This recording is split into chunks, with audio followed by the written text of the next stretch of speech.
Yesterday I was in conversation with someone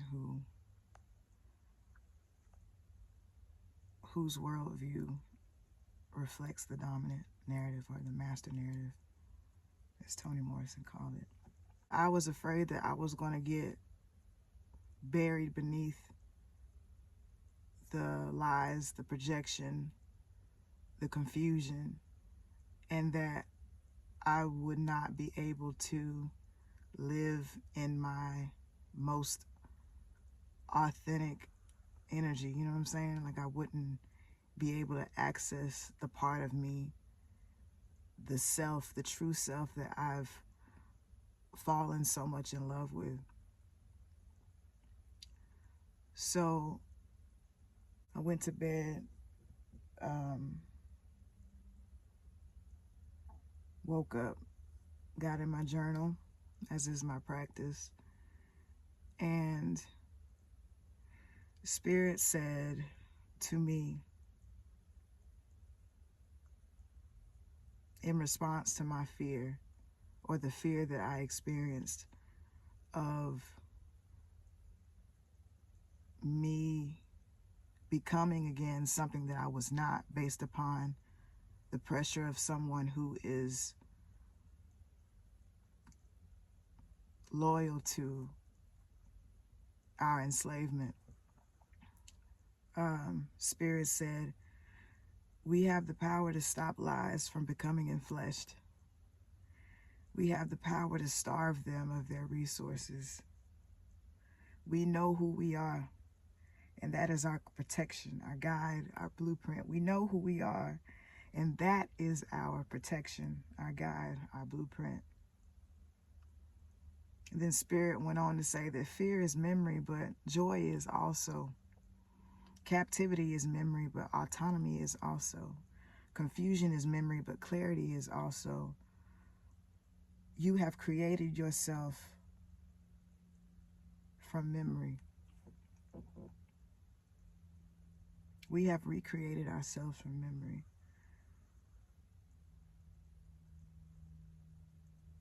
I have recreated myself from memory. I did that. I have recreated paradise from memory.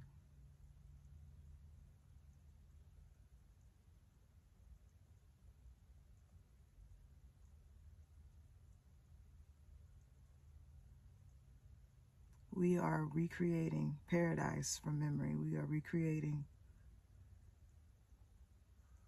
ourselves from memory. We are recreating Eden from memory.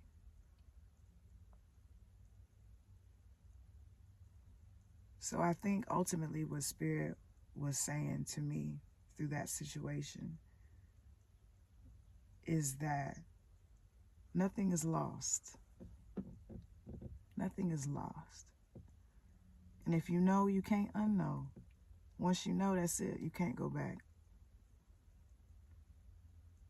So while, yes, it's possible to get buried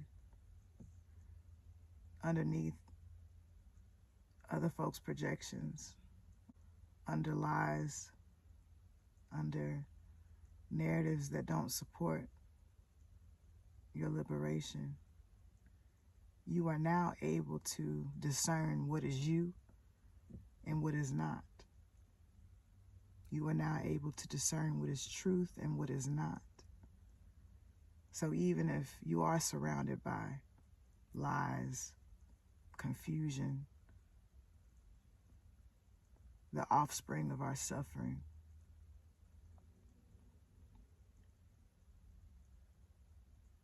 you know what's kin and what's not. You know what's you and what's not.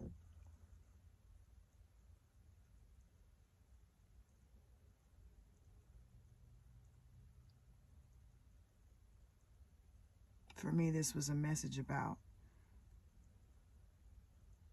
energetic stewardship, in a sense that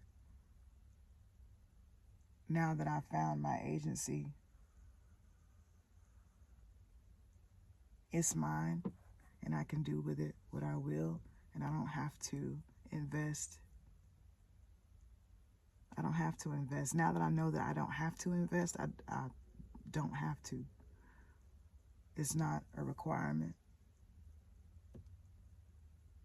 It might be a requirement for me to be safe.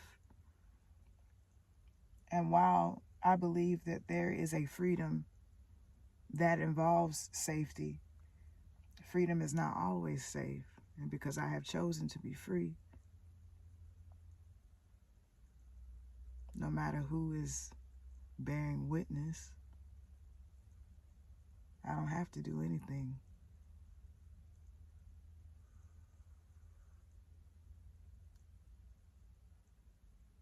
So it's about that. And it's about the fact that once you know yourself, you know yourself.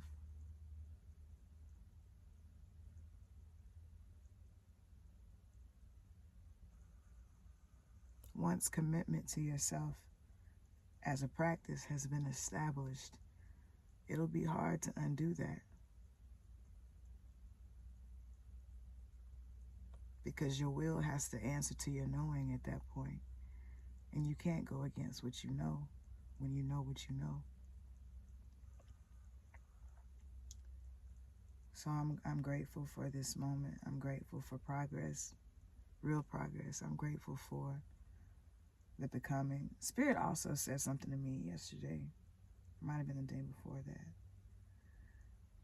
But Spirit said, if everything is process, if everything is becoming, then living in a space of being resistant to being undone, to something being undone, to something being unresolved, then that is to resist the fullness of yourself.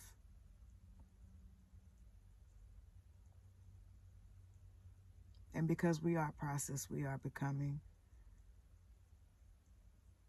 Because we are oftentimes undone in that process, we resist ourselves when we resist being undone.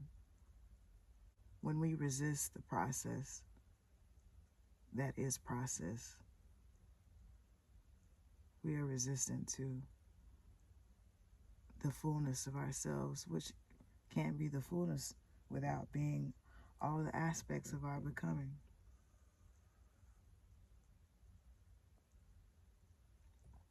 So there may be a space where I might be caught between what is and what isn't.